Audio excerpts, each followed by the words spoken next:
Oh my god. The feels. Oh my god. This episode. Shayla, or whatever her name is. Just. The feels of her death. The way she died. She died, technically, with no dignity. That's exactly what happened. She gets shot, ripped in half, and then devoured alive. That right there is fucked up. That is a very, very fucked up way to die. This episode, by far, the best episode of this series, and it has me calculating and thinking really hard, is this my favorite of the season? The way this episode was, if it continues this quality, if it continues next episode just like this, the reason why I'm not jumping for joy right now is because I am unbelievably shocked. I just got done doing a live reaction to this episode. I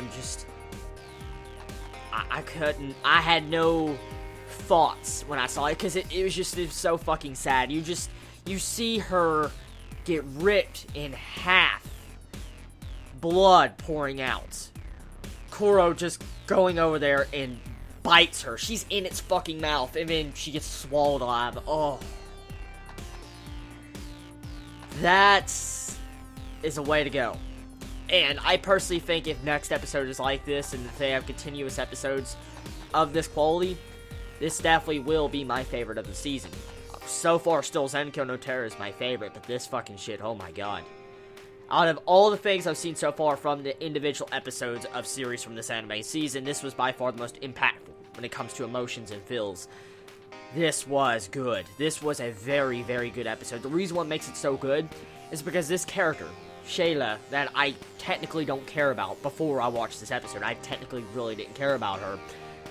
And then, by the end of the episode, they had me almost in tears for this character. That shows you how they can do a level of writing with this series. For instance, the level of writing that was put into this moment, and at the exact same time, the way you have White Fox, the way they adapted this, they put in the emotional feels, and with the soundtrack, the animation, still frames, everything coexisted together in almost a flawless passion. This episode was a prime example of how you handle a character death. It is. And the big thing about this series is I've heard a lot of people tell me that this series has unexpected deaths and stuff like this. It's a very dark series, and it just, I can't believe it would do something like this. I mean, if they could kill off a character like this, it means that all characters are up for death. Like, for instance, any character can die. At first, I thought Mine was going to die in this episode when I saw her get grabbed by Kuro, and you see her getting crushed, you see her bones snap. I thought she was going to get killed. I did.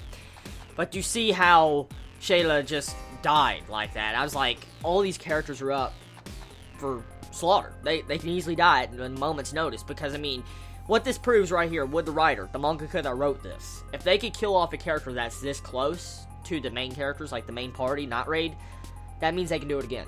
They can get away with it again. They can do it again.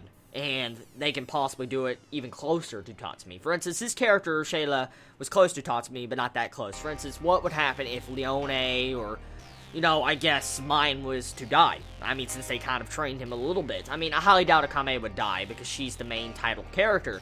But, I mean, this is a very fucked up episode. It is. It's a good episode. It definitely has those feels and emotions.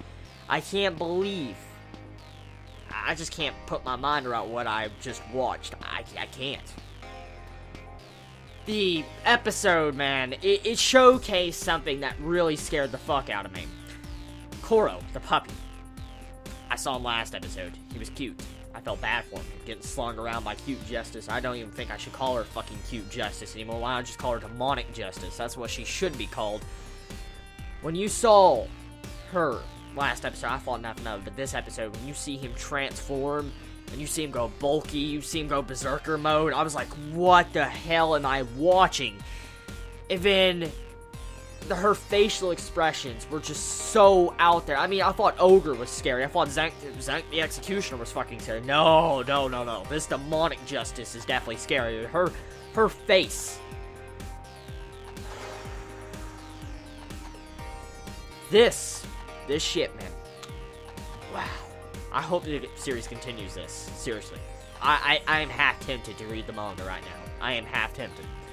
That is how good this episode was. And that is how close I am to reading the manga. I want to mention one quick thing. The censors.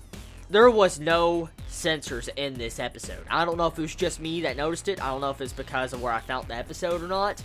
There was no censors on this episode. I mean, clearly, there was multiple scenes where I saw people get their arms chopped off like freaking demonic justice. You see people getting cut in half and all that, and you see blood fly. I'm like, what the fuck? I mean, there was no censors, which I'm happy with. I'm not complaining. I'm just saying, like, there was no censors. So I am incredibly shocked that there was no censors. I hope the series continues this trend because it'd be very badass. I have all my emotions right now at the point of shock. I'm in that stage of shock after an episode. That's exactly what I'm feeling right now. Tell me your thoughts about this episode. Let me know. I mean, did you care about this death? Were you shocked? Were you sad? Did you have tears? What did you feel about the emotional scenes and trauma and the rain effect, everything? What did you feel about how this episode just came together as almost a flawless episode? Almost. No episode is perfect. I'm just gonna be honest, but this episode was fucking, oh my god. Tell me your thoughts. I love all of you so much. You have a wonderful day or not. I might have to rewatch this episode again. I'm fucking, what the fuck. Y'all be safe. Chibi out.